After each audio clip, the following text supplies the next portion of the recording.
সুপ্রিয় শিক্ষার্থী, আজকের ক্লাসে আমরা গুণ বিশেষ্য শিখব। যে বিশেষ্য দিয়ে গুণের নাম বোঝায় তাকে গুণ বিশেষ্য বলে। যেমন সরল, দয়ালু, আনন্দিত, এগুলো হচ্ছে গুণ, তাই এগুলো হচ্ছে বিশেষণ। আর এই বিশেষণের বিশেষ্য রূপ হচ্ছে গুণ বিশেষ্য। যেমন সরলের বিশেষ্য রূপ হচ্ছে সরলতা, আনন্দিতর বিশেষ্য রূপ হচ্ছে আনন্দ, দয়ালুর বিশেষ্য রূপ হচ্ছে দয়া। সরলতা, দয়া, আনন্দ, এগুলো হচ্ছে গুণ বিশেষ্য। এখন প্রশ্ন হচ্ছে, বিশেষণ আর গুণ বিশেষ্য দেখতে একই রকম, তাহলে আমি কিভাবে চিনবো? খুবই সহজ, মাত্র একটা টেকনিক দিয়ে তুমি খুব সহজেই বিশেষণ আর গুণ বিশেষ্য মনে রাখতে পারবা। টেকনিকটি হচ্ছে, বিশেষণের পর যদি তুমি কোনো সাবজেক্ট বা কর্তা আনো তাহলে বাক্যটি অর্থপূর্ণ হবে।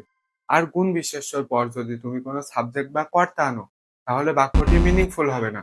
যেমন সরল রহিম, দয়ালু রহিম, আনন্দিত রহিম, বাক্যগুলো অর্থপূর্ণ হচ্ছে। গুণ বিশেষ্যর ক্ষেত্রে সরলতা রহিম, দয়া রহিম, আনন্দ রহিম, বাক্যগুলো অর্থপূর্ণ হচ্ছে না। আশা করছি গুণ বিশেষ্য বুঝতে পেরেছো। ধন্যবাদ সবাইকে, দেখা হবে আরেকটি ক্লাসে।